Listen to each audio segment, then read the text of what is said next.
Fala, Nicola, bom dia, bem-vindo! Bom dia, seus lindos. Parece que vocês ficam mais bonitos ao vivo do que quando eu participo do programa gravado. Bem legal estar aqui.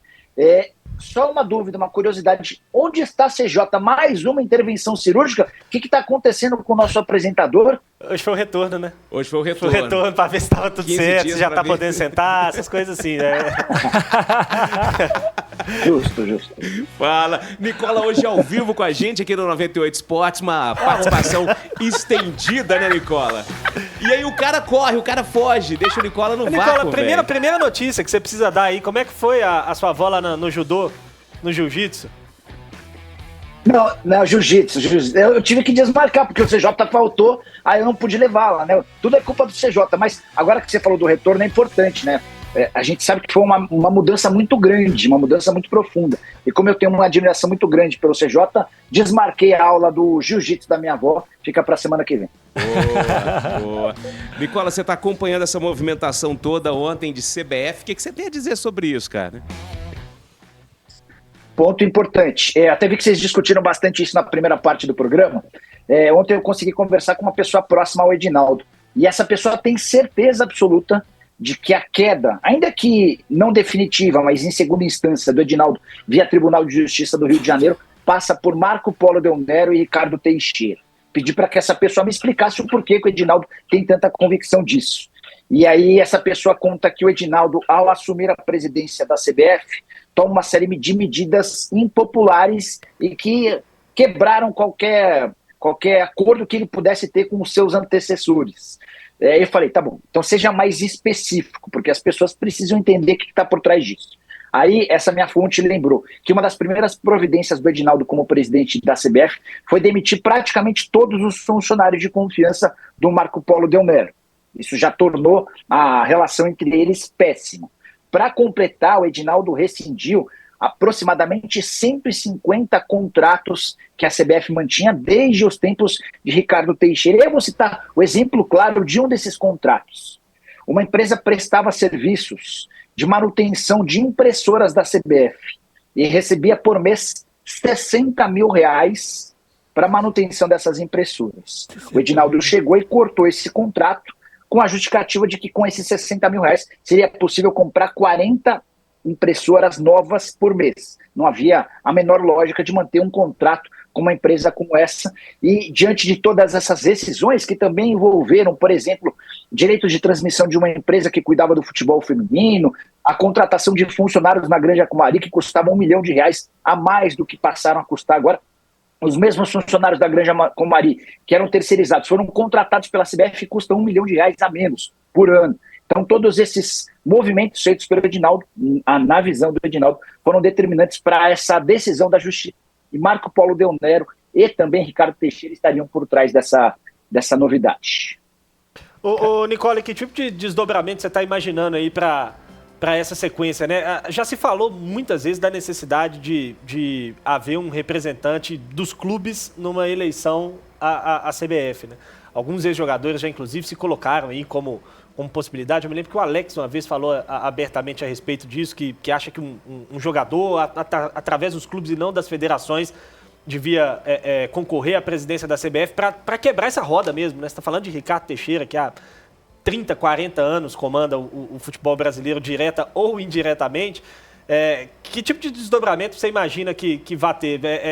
A possibilidade mesmo maior do poder voltar à mão aí do Del Nero, sua turma? É possível, Grici, mas também é muito complicado fazer qualquer afirmação. Agora, se eu fizesse, estaria chutando, né? Até porque essa decisão da Justiça, ela chega no momento em que a CBF está de férias. E só reabre no ano que vem. Então é possível que essa decisão tomada ela seja dificilmente recebida pelo pessoal da CBF. Enfim, vai haver o pessoal da CBF já me contou que vai tentar reverter essa decisão, que é em segunda instância. Essa coisa me parece longe do fim. E quem perde é o futebol brasileiro.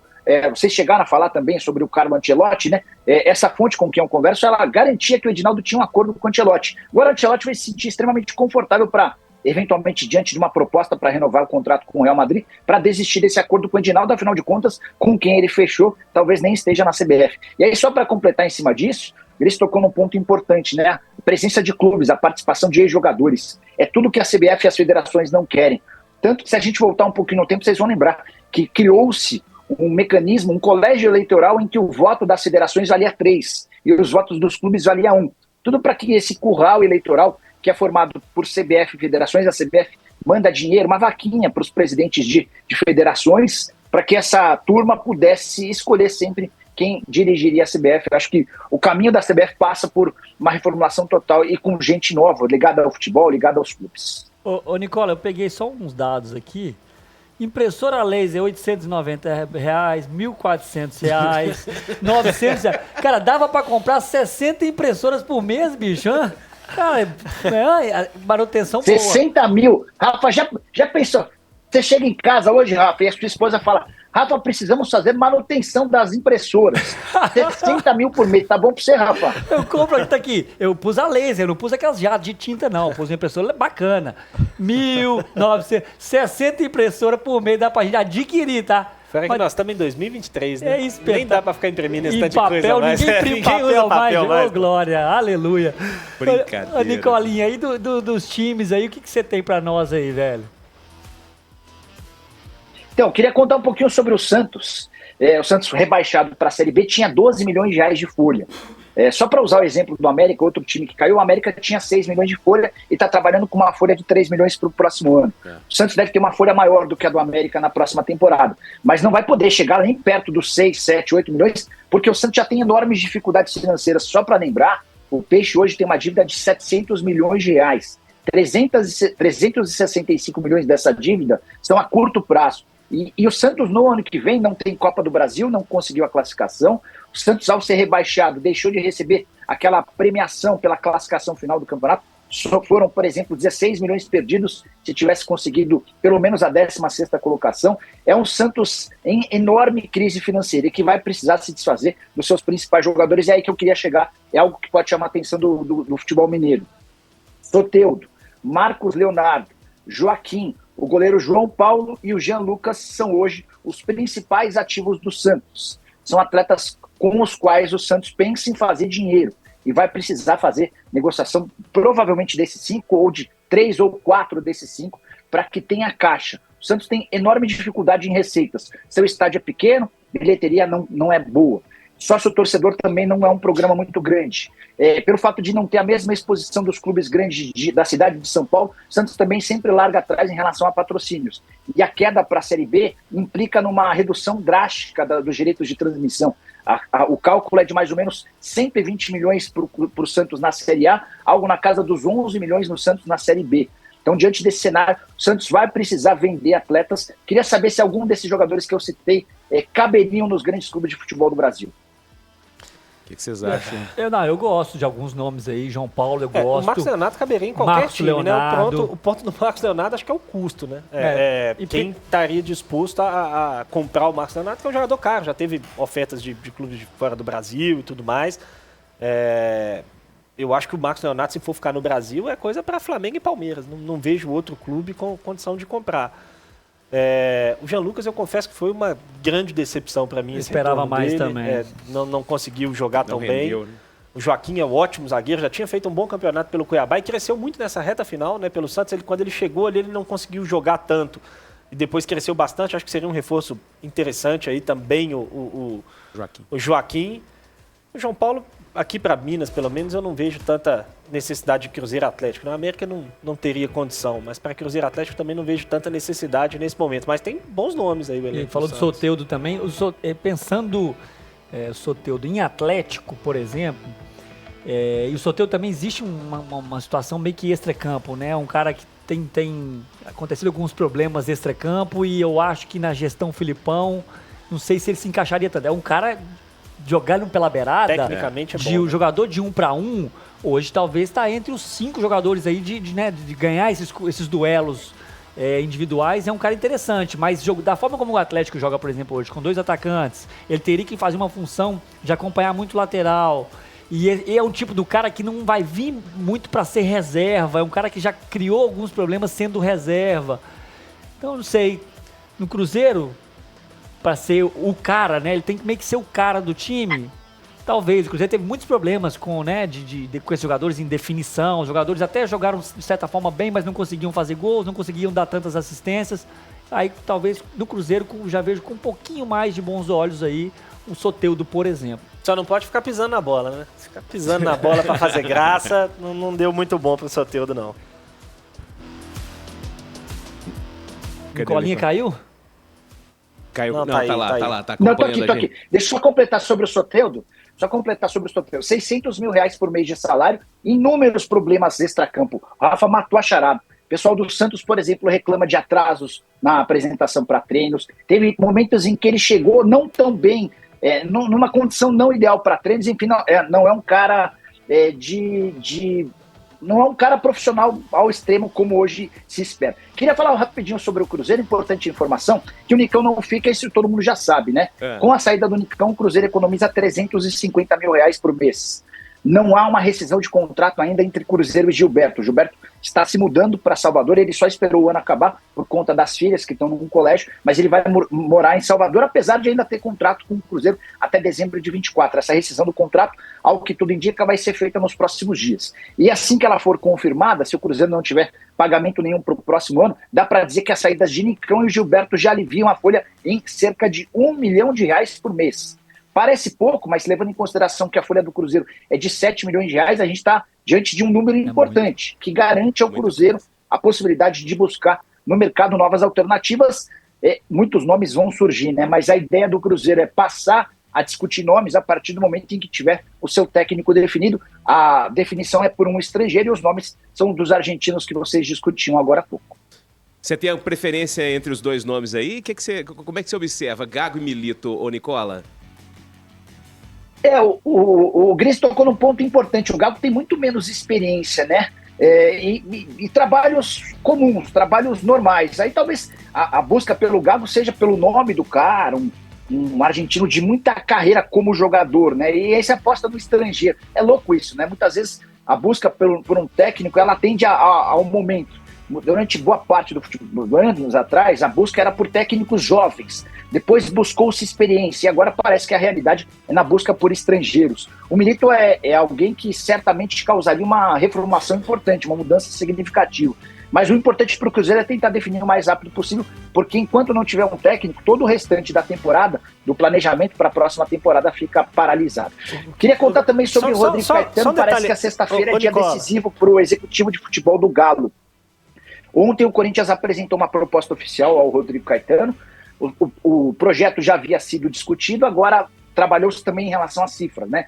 O Rodrigo já sabe quanto terá de dinheiro para ele se aceitar o projeto do Corinthians. E o Rodrigo ficou de dar uma posição final para o Corinthians.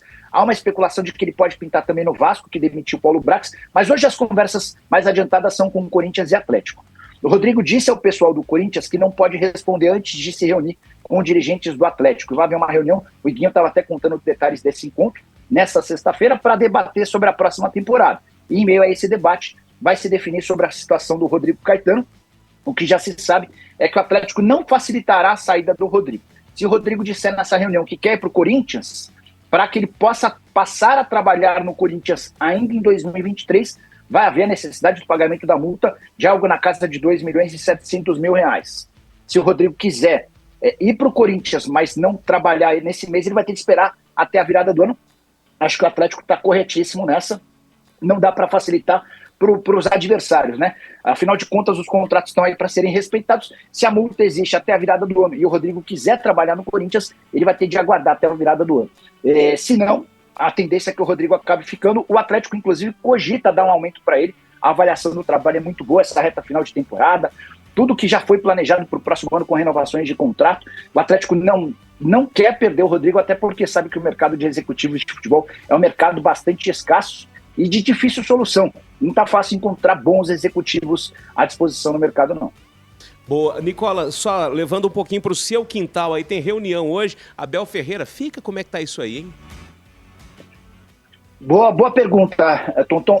Na quarta-feira, depois da vitória, depois do título conquistado, ainda em Minas Gerais, aí no quintal de vocês, no Mineirão, o Abel deu declarações que causaram no Palmeiras a impressão de que ele iria embora. Apesar de ter terminado a coletiva afirmando que não é ingrato, batendo a caneta e saindo, pessoal do Palmeiras ficou com a impressão de que ele poderia ir embora. Mas nessa quinta-feira, durante a entrega do Bola de Prata, que é um prêmio muito tradicional da ESPN pós-campeonato brasileiro, o Abel disse que a tendência é que ele fique. E aí, diante desse cenário, vai haver um encontro nessa sexta-feira entre o Abel e a Leila Pereira, e a tendência, não vou cravar porque cada hora o Abel parece discursar de um jeito, mas a tendência é que ele acabe ficando. Pelo menos até dezembro de 2024, tem muita gente cravando aqui em São Paulo que o Abel vai ter direito a um contrato mais longo. Não me parece ser algo natural, até porque o Abel diz a todo instante que está cansado do futebol brasileiro, e estender o contrato além de 2024 não parece ser algo lógico. O que pode acontecer diante desse cenário de proposta do Al-Saad, de indefinição, de reclamações do Abel em relação ao calendário, é ele garantir um belo aumento salarial. O Abel já é a figura mais bem paga da história do futebol brasileiro, R$2.800.000 por mês, brutos. A tendência é que, se ele fique, ele garanta um belo aumento salarial e se torne tenha ainda mais distância em relação às outras figuras, me refiro a jogadores e técnicos mais bem pagos do país. Boa, enquanto o Nicola vai tomar uma aguinha, ele falou desse salário aí do Abel. Cara, eu me lembrei aqui, ó, você que tá procurando um lugar para chamar de seu. Prodomo, meu amigo. Prodomo tem excelentes opções com área de lazer, qualidade e aquela localização top. São apartamentos em diversas regiões de BH ou região metropolitana, viu? Faça o seu dinheiro render muito e com segurança. Tipo Abel. Vai seguindo as dicas do cara ali, seja para moradia, para revenda ou aluguel. Na Prodomo você tem acabamento diferenciado, entrada dividida em até 60 vezes, ITBI e registro grátis. Entre em contato e confira as condições pelo WhatsApp 99262-9262, 99262-9262 ou ligue 3181-0656. Acesse também prodomoconstrutora.com.br. Hoje Jorge Nicola ao vivo com a gente aqui no 98 Esportes, fazendo essa participação especial. Fala, Guilherme, tem alguma pergunta aí? Não, na verdade até eu ia comentar, o Nicola falou um ponto engraçado, voltando ali à questão da busca de técnico do Cruzeiro, né? Eu lembro que eu falei muito a respeito disso quando o Atlético trouxe o Turco. Sim. Em 2022, né? 22. Início de 22. E isso, de fato, esses ciclos acontecem no futebol brasileiro, normalmente pelos campeões brasileiros, né?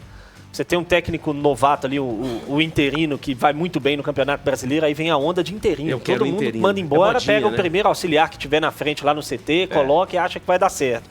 Aí depois a gente voltou a ter os treinadores mais experientes ganhando o Brasileiro, aí não, agora tem que ser os técnicos mais experientes. De fato, agora tem essa onda do estrangeiro, né? O Atlético passou por isso quando escolheu o Turco Mohamed, né? Que o Atlético olhou 700 treinadores estrangeiros, um completamente diferente do outro, mas foi contratar um estrangeiro. O que eles queriam era um estrangeiro, não importava se o cara joga pra frente, pra trás, pra um lado, pro outro, ele tinha que ser estrangeiro.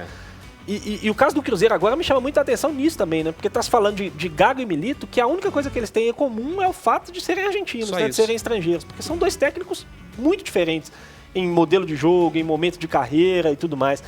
Isso me chama muito a atenção e isso é uma prática, infelizmente, muito comum no futebol brasileiro, de olhar o que o treinador é como idade ou nacionalidade e tudo mais, e isso se sobrepor à questão do modelo de jogo, das ideias, tudo que o Cruzeiro está passando clube, agora. Né? O que o Cruzeiro está passando agora, outros clubes já passaram também recentemente. Boa. Modinhas, né, Nicola? E não é só exclusividade do Cruzeiro, né? Não é só exclusividade do Cruzeiro. O Palmeiras, por exemplo, se perdeu o Abel, que a gente sabe que dois nomes são os mais fortes candidatos. Pedro Caixinha e também o Juan Pablo Vojvoda, né? E aí muitos dos palmeirenses fizeram associação ao Pedro Caixinha para tentar manter uma linha uma linha sucessória português, mas com estilos diferentes, com características diferentes, né? O Caixinha com futebol muito posicional, enfim. Mas essa avaliação ela é feita de forma equivocada em todos os quintais, sejam paulistas, mineiros, cariocas e por aí vai. Queria só acrescentar mais uma informação sobre o Flamengo. Flamengo que promete investimentos pesados para a próxima temporada, tem a intenção de trazer o De La Cruz. O Flamengo teve uma queda vertiginosa na arrecadação com prêmios na temporada. Isso está muito associado ao fato de não ter ganhado nenhum dos 7 títulos que disputou. O Flamengo fecha 2023 com uma arrecadação de 135 milhões de reais, contra 229 milhões da temporada passada, quando faturou o título da Libertadores e da Copa do Brasil. São 96 milhões de reais de diferença. Aí você deve estar se perguntando, bom, então quer dizer que nesse ano o Flamengo vai fechar as contas de maneira negativa, né? Não, muito pelo contrário. Depois dos 9 primeiros meses do ano, O Flamengo já tinha superado a receita de 1 bilhão, era 1 bilhão e 60 milhões. E a projeção é de uma receita total para toda a temporada de 1 bilhão e 300 milhões de reais. Vai ser pelo menos o terceiro ano consecutivo em que o Flamengo tem uma diferença em relação ao segundo colocado de algo na casa de 500 milhões de reais. É muita diferença. 500 milhões é o orçamento de vários dos 12 grandes clubes de futebol do Brasil, não tem um orçamento de 500 milhões de reais por ano. E essa é a diferença do Flamengo para o segundo colocado. Se os caras se organizarem minimamente, o Flamengo tem potencial para transformar o futebol brasileiro em algo que a gente não está acostumado, porque o equilíbrio é a grande marca do nosso futebol. O Flamengo tem potencial para criar uma hegemonia poucas vezes vista por aqui. Ô, Nicola, só uma última, pelo menos da minha parte aqui, aproveitando a sua presença. A gente teve lá atrás, há alguns anos atrás, quando a gente teve, talvez tenha sido na última negociação de direitos de TV, que os clubes passaram a ter um orçamento muito maior, começaram a ganhar muito dinheiro nessa negociação e se debateu muito à época de que poderia subir muito o nível do futebol brasileiro e o que aconteceu a rigor foi subir muito o nível do salário. Eram os mesmos jogadores que passaram a ganhar muito mais do que ganhavam. Me parece que pro ano que vem, embora a gente já tenha aí alguns clubes que já estão aí no terceiro ano, como SAF e tudo mais, alguns no segundo, mas me parece que pro ano que vem a gente tem muitos clubes falando em muito dinheiro para gastar, né? O Bahia falou em 300 milhões de reais, que é algo muito fora da realidade pro Bahia. O Vasco tá falando em 250 milhões, que é muito dinheiro.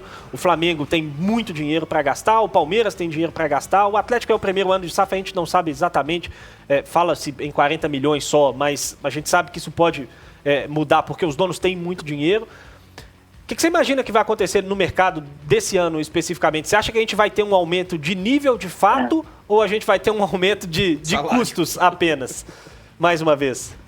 Você tocou no ponto perfeito, né, Gracie? Você foi cirúrgico, porque assim, são poucos os investimentos em infraestrutura, em melhoria de estádios, em gramado, centro de treinamento. Os caras transformam essa grana que vem a mais em leilão para contratação de atletas. E ainda assim, devendo salários. O Corinthians, por exemplo, deve 11 meses de direitos de imagem ao Paulinho.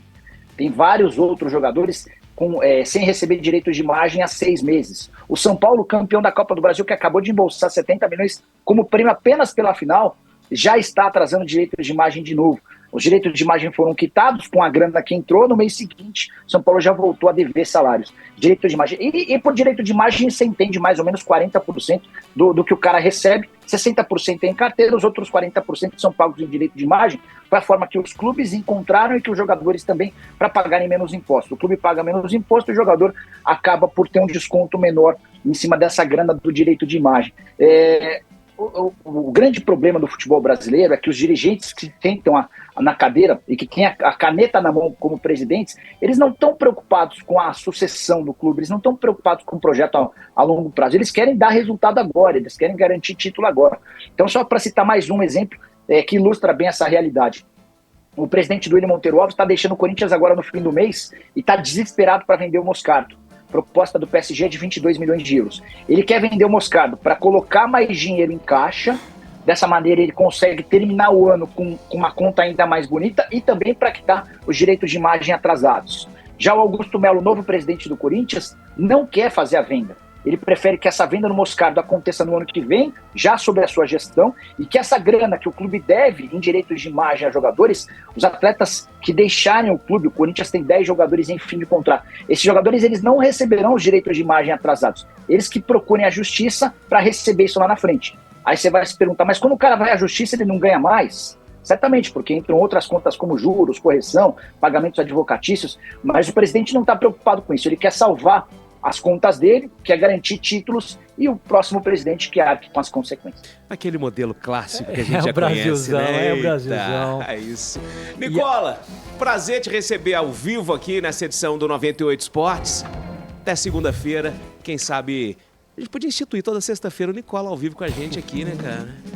Vamos, e aí o CJ fora. Vamos trabalhar com essa possibilidade, mas... Mas eu senti falta do Cabido. O Cabido foi ao banheiro? Cadê o Cabido? Ele não fez uma pergunta, falou comigo. Ele tá tudo bem com o Cabido? Eu tô pensando aqui, cara, sabe no que, ô Nicola? Quando é que você vai chamar a gente primeiro para um churrasco em São Paulo? comer um assado em São Paulo. E quando é que a gente vai passar nessa reta final de ano aí, na 25 de março? Porque dizem que Calor infernal. é super tranquilo passar na 25 de março, na última semana antes do Natal. Programão, Cabido, eu e você vamos combinar isso, ainda bem que você apareceu. Eu comigo que você estivesse no banheiro. Abraço pra vocês, na próxima segunda-feira eu tô de volta com o boletim. Vamos ver se a gente marca toda sexta, tá bom? Valeu, Nicola.